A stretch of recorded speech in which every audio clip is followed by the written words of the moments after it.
My name is Eleanor Davis. I am 68 years old, and I've lived most of my life doing what needed to be done, quietly, without complaint. That included raising my daughter, Rachel, mostly on my own after her father passed. And now, it seemed, that also included knowing when I was no longer part of the plan. Before I tell you what happened, let me ask, what would you do if the people you once gave everything to began treating you like you were no longer needed? If you've been through something like that, or if you're simply drawn to stories that stay quiet but cut deep, I hope you'll subscribe and stay with me until the end. I didn't expect much that morning, just the small white pill at 8 a.m., taken with half a glass of lukewarm water, like I had every morning since my surgery. The bottle sat right there on the second shelf, tucked behind a dusty box of crackers.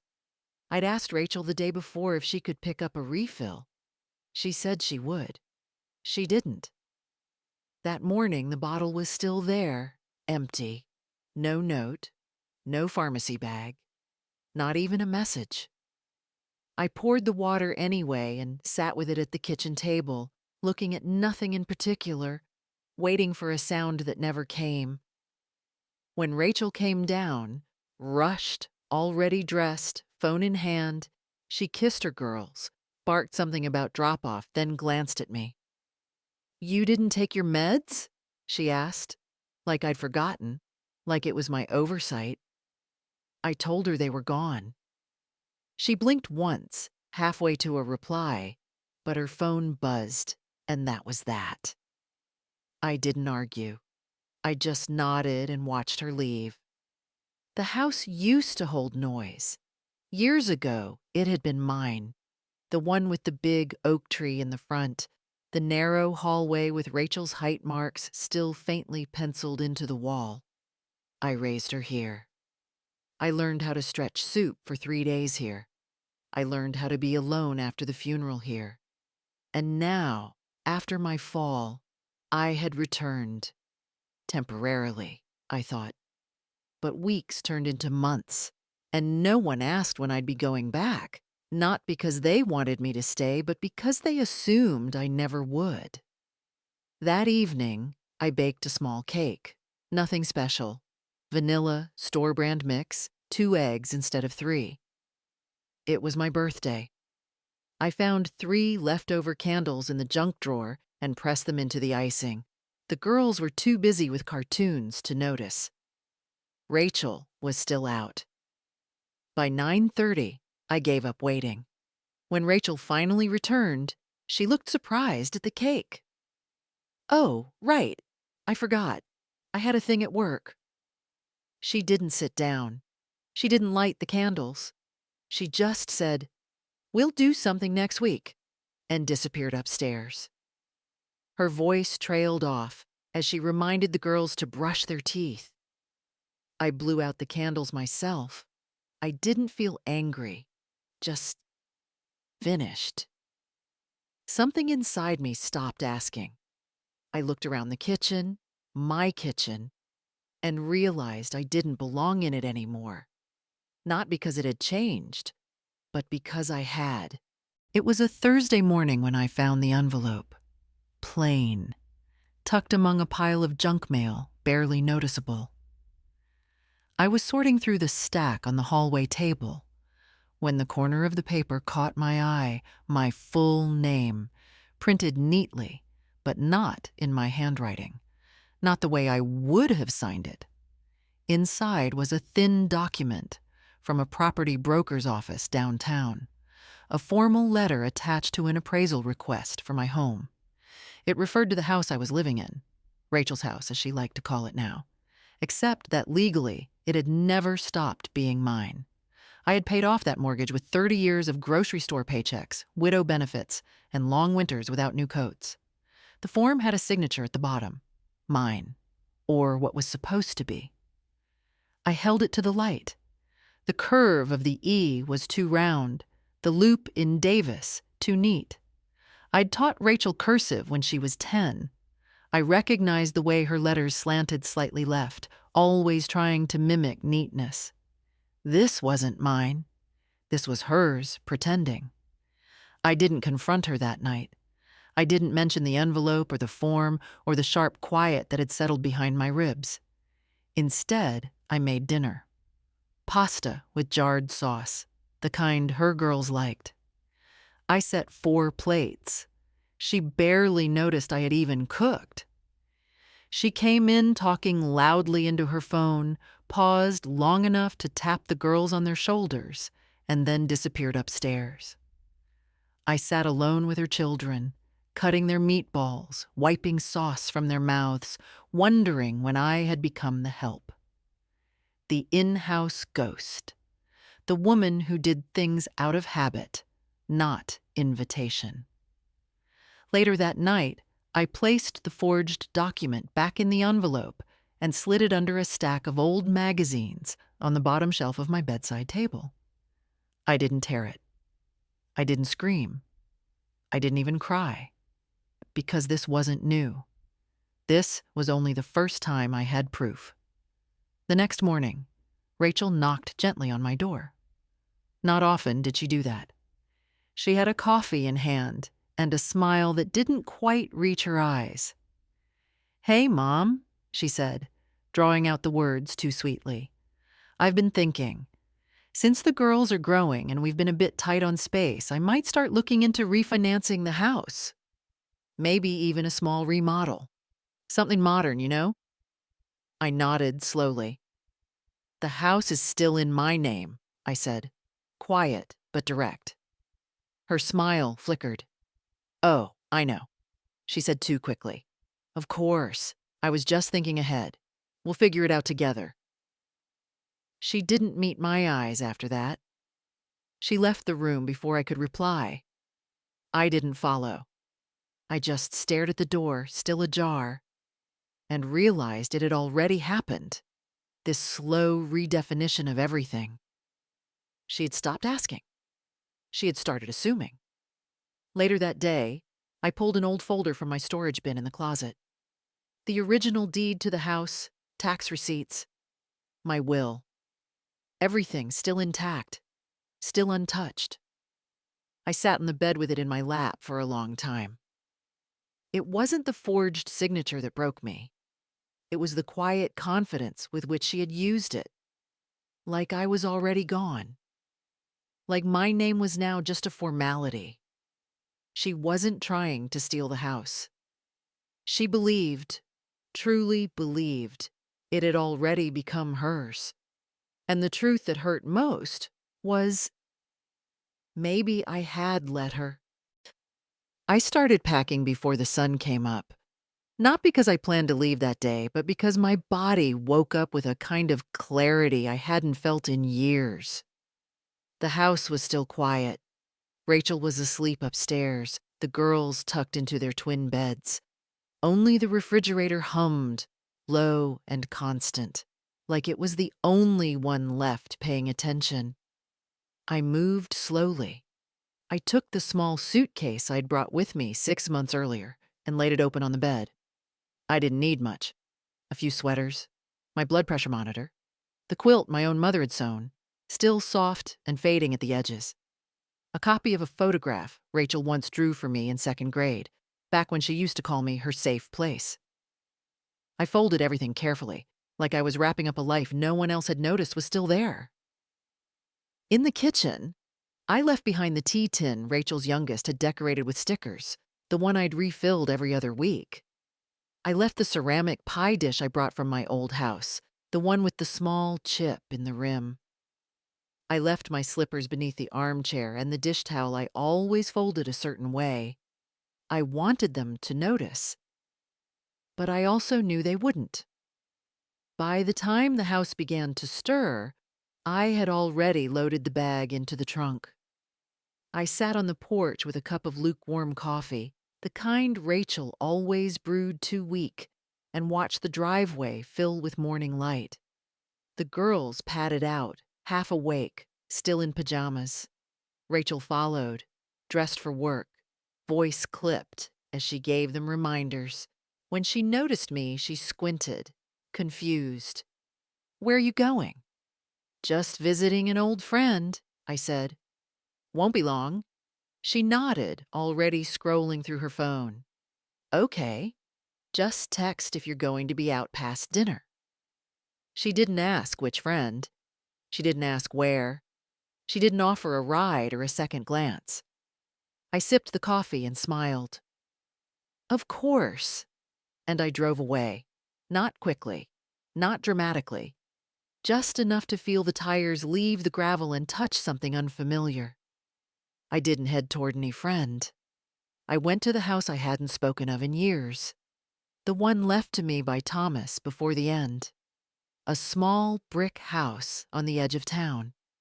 It had sat empty for a decade, but the key still turned. The silence inside greeted me like an old coat I hadn't worn in a while.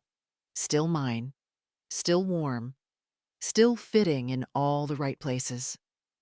I opened the windows and let the dust breathe. The floors creaked like they remembered me. The pipes complained, but the water still ran. There was no Wi-Fi, no microwave, no sound of footsteps overhead. Only the wind brushing against the porch rail and the faint hum of power lines out back.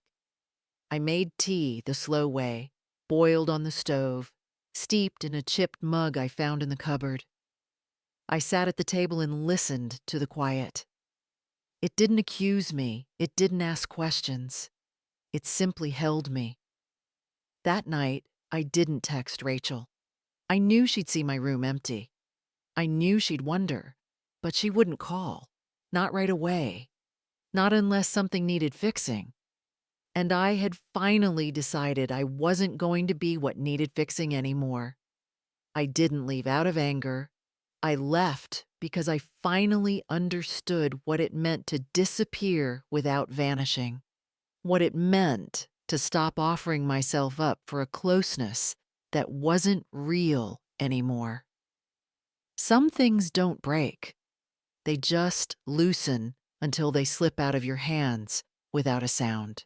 The following Monday, I walked into a law office that still smelled faintly of old paper and lemon polish. It was the kind of building people passed without looking up. A square, nondescript structure tucked behind a dentist and an insurance agency. The sign out front had faded over time, but the name I was looking for was still on the door. Harold Kessler, attorney at law. Thomas had used him once, back when we had to transfer the title on the little brick house after his father died. Harold had kind eyes, a steady voice, and a memory sharper than most men 20 years younger. More importantly, he had treated me like someone with her own name, not just someone's wife or mother. When I stepped inside, he looked up from his desk and paused only a second before standing. "Mrs. Davis," he said, and not like a question. "It's been a while." I nodded, a little embarrassed by how relieved I felt to be remembered. "I need help," I said simply, "and I don't want to make noise." He didn't ask what kind of help, not right away. He gestured for me to sit, offered coffee I declined, and pulled a yellow legal pad from a drawer like he was already preparing for something delicate. I laid out the facts the way I had lived them, quietly, precisely, without dressing them in emotion. I told him about the forged signature, about the documents Rachel had submitted without consent, about the appraisal letter and the things Rachel said, as if they were hers to decide. He listened. No gasps, no shaking head. Just a slow nod now and then, his pen moving when it needed to, pausing when it didn't. When I finished, I added, "The house was never signed over. I have the original deed. I've kept every tax notice, every record. I'm not trying to punish anyone. I just want to be left alone without being erased." Harold leaned back and looked at me for a long moment. "You're not the first," he said finally. "But most don't come in time. You did." He laid out what needed to be done. Quiet steps. First, a statement of ownership, reaffirmed and notarized, to block any future transfer attempts. Then, a temporary freeze on title changes filed under my name in the county records. Finally, he suggested something I hadn't thought of: a living trust with me as sole beneficiary and executor. If I ever had to leave again, the house would stay protected. My name would not be vulnerable to signatures that weren't mine.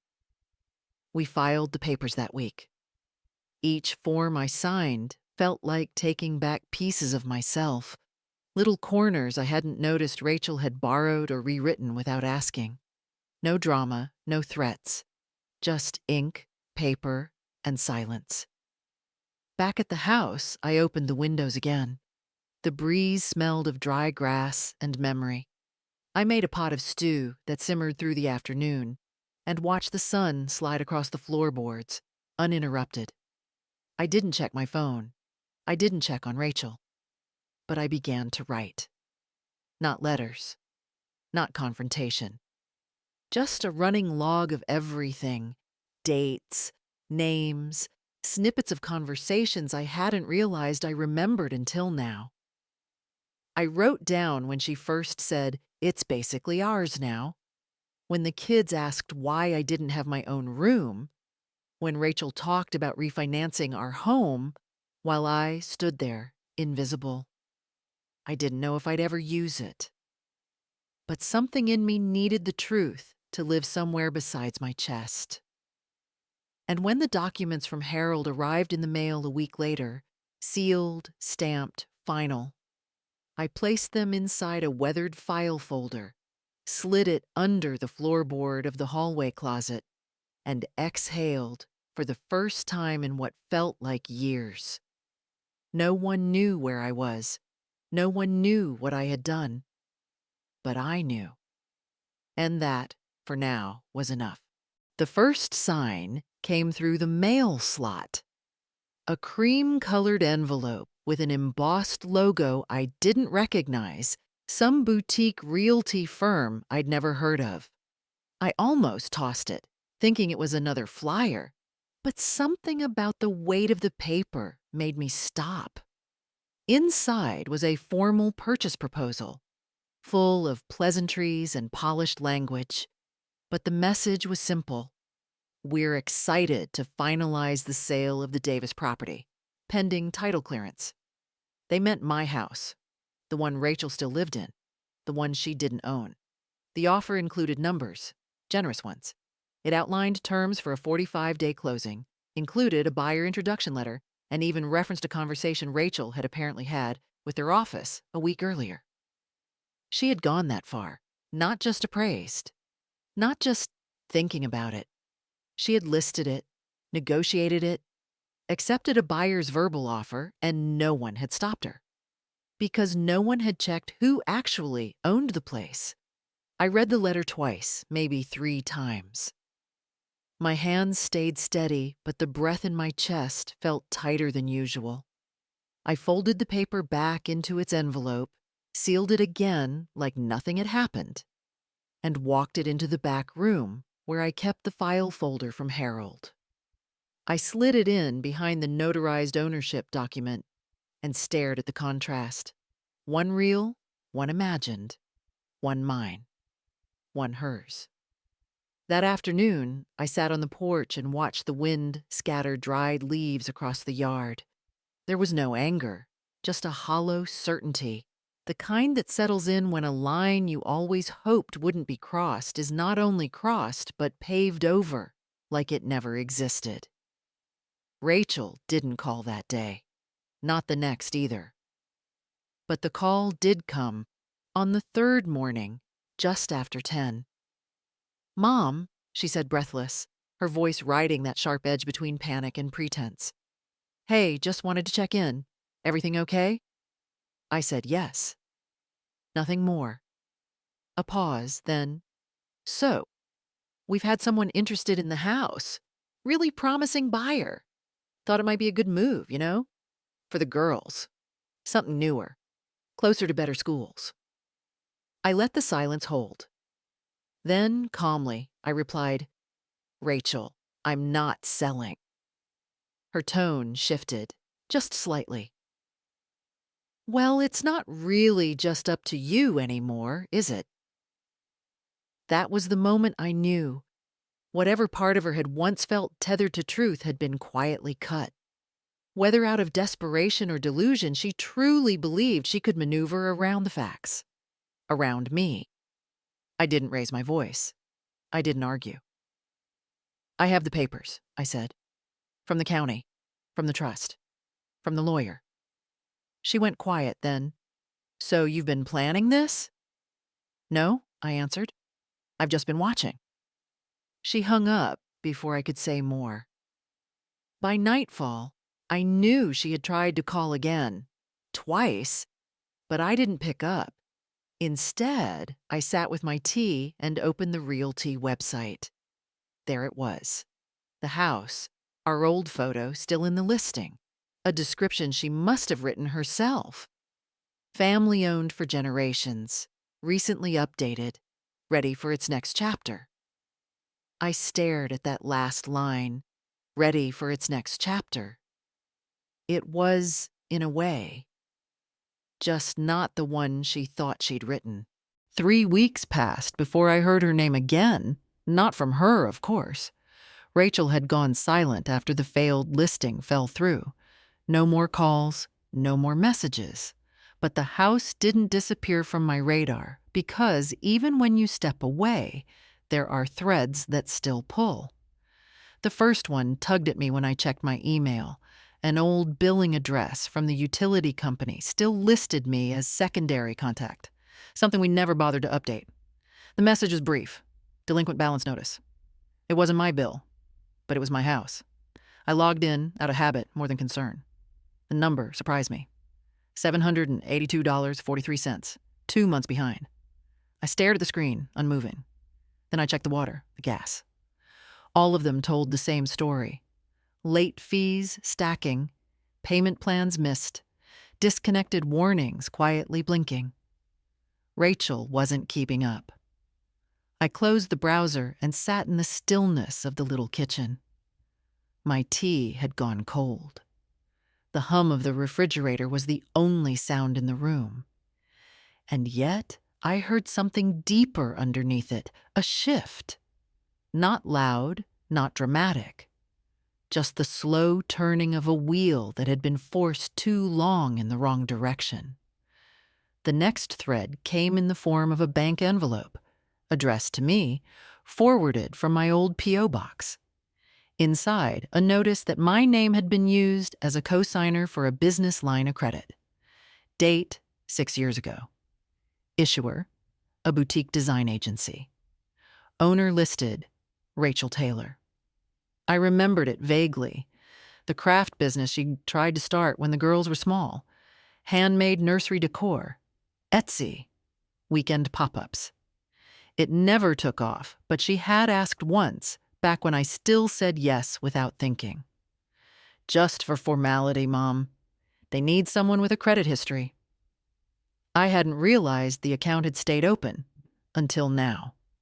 The balance stood at $19,400 and climbing, and the collections department had just begun digging. That evening, I opened the locked file folder again. I slid in the new papers. The old ones were already worn at the corners, fingerprinted from handling. I wasn't building a case, not formally, but I was building a record. A map. A history. I didn't tell her I knew. I didn't call or write. Instead, I began tracking the timeline backward, when the cracks started, what I'd let slide, what I'd excused. There was a pattern, but not the kind people see when they're living inside it. It only made sense from the outside, from distance. She had lived for years with the assumption that I would absorb the consequences, because I always had. I thought of every whispered apology, every just this once, every next time will be different. They weren't lies. Not in her mind. They were survival. And I had been part of that survival, willingly, blindly, until now. One night, unable to sleep, I searched her name online. not to invade, but to understand. A bankruptcy filing had been submitted, just preliminary. An LLC dissolution, a property lien. The pieces were all there, scattered in databases, wrapped in polite legal language. But underneath it, I saw the truth. Rachel was drowning. And I had stopped throwing her a rope. She showed up on a Sunday afternoon, no warning, no call, just the crunch of tires on gravel and a shadow through the lace curtain by the front window. I recognized her shape instantly. Still hurried, still carrying herself like everything was urgent and everyone else was late. She stepped out of her car holding nothing. No bag, no child, no excuse. Just her, standing awkwardly on the front step, like someone unsure if they belonged. I opened the door before she knocked. Her eyes widened slightly, not expecting that. "Mom?" she said, and it landed in the air like it was trying to find its footing again. I didn't know if you'd be here." "I am," I answered. She looked older, not in the way time does to all of us, but in the way pressure does. Shoulders curled in slightly, mouth pressed too tight, a nervous tapping of her fingers against the side of her jeans. She hadn't dressed for a visit. She hadn't rehearsed. This wasn't performance. It was panic wrapped in civility. "I wanted to talk," she said. I stepped aside, letting her in. The house was clean but plain. No family photos, no children's toys, no evidence of who I had once been to her. I made tea without asking and placed the mug on the table between us. She didn't drink it. She sat with her hands folded too carefully, like they were trying not to reveal what they were really for. Signing documents without permission, writing checks with names not hers to use, building houses on someone else's land. "I messed up," she said. "I know that." I didn't speak.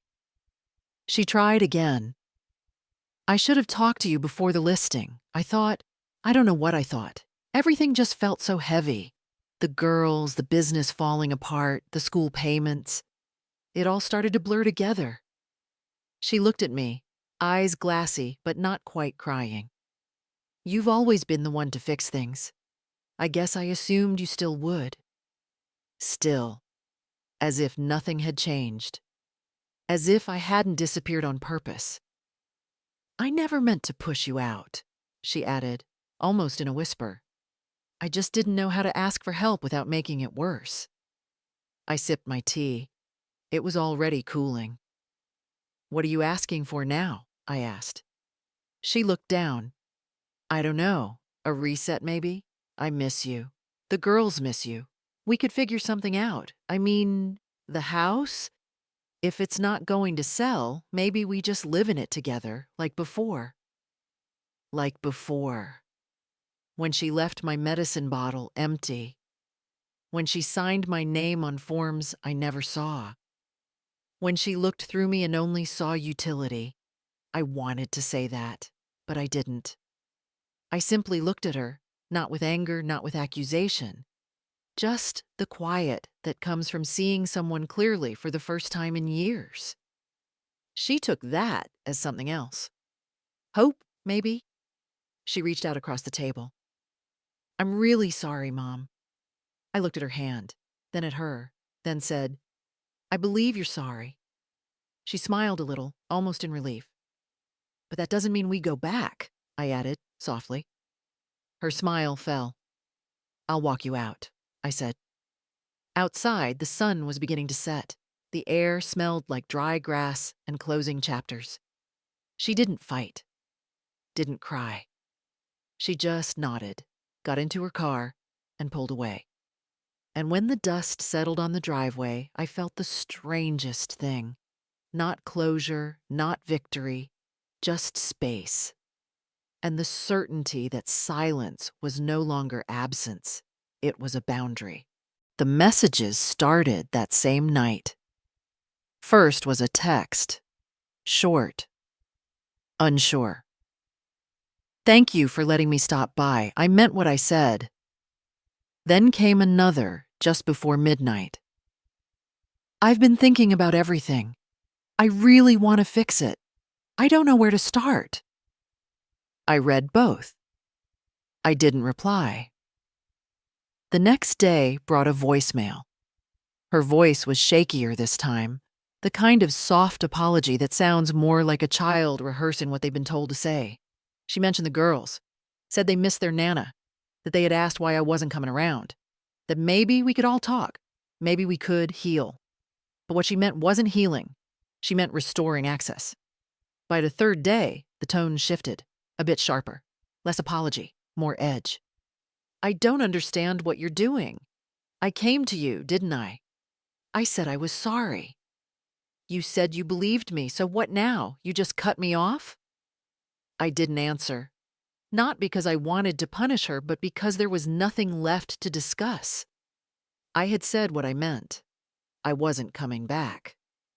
I had stopped being the patch that held her version of life together, and the silence she now called cruelty had once been the silence I lived in every day under her roof. A week later, a letter arrived, handwritten, full of looping sentences and underlined words. She called the house our family's home. She wrote of memories, Christmas mornings, burnt pies, sidewalk chalk drawings. She said she wanted to preserve that she never meant to disrespect my legacy, that she was just overwhelmed. There it was again. The appeal to nostalgia, the invocation of a shared past as currency for permission in the present. She ended it with, "Please don't throw everything away." I folded the letter and placed it in the drawer beside the utility bills. I didn't tear it. I didn't read it again, because I hadn't thrown anything away. I had simply removed myself from a place where I was never truly held. The last attempt came on a Tuesday. A knock on the door, firm but not aggressive. I didn't answer. From the crack in the curtain, I saw her, tired, phone in hand, shoulders sunk.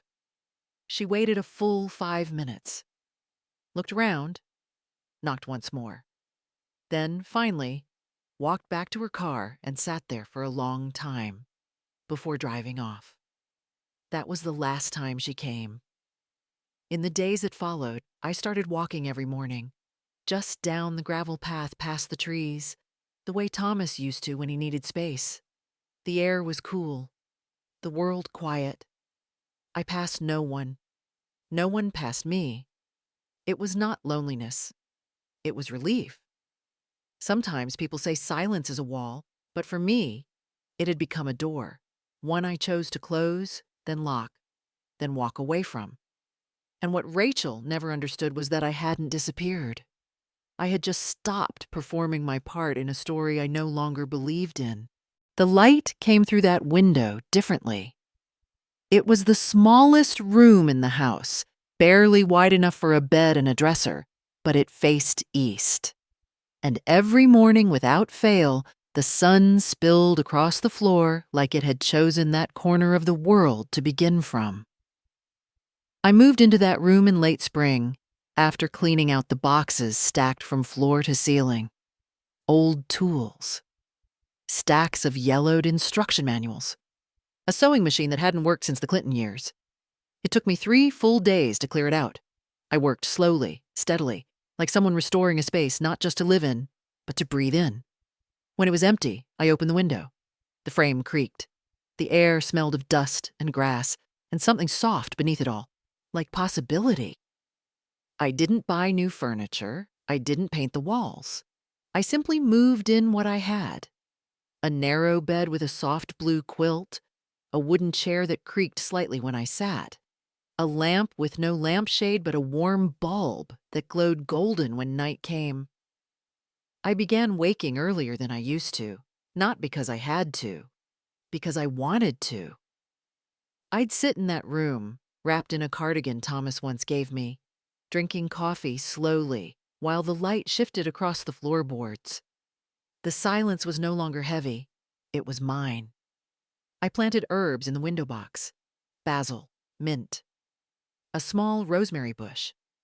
The smell lingered long after sunset.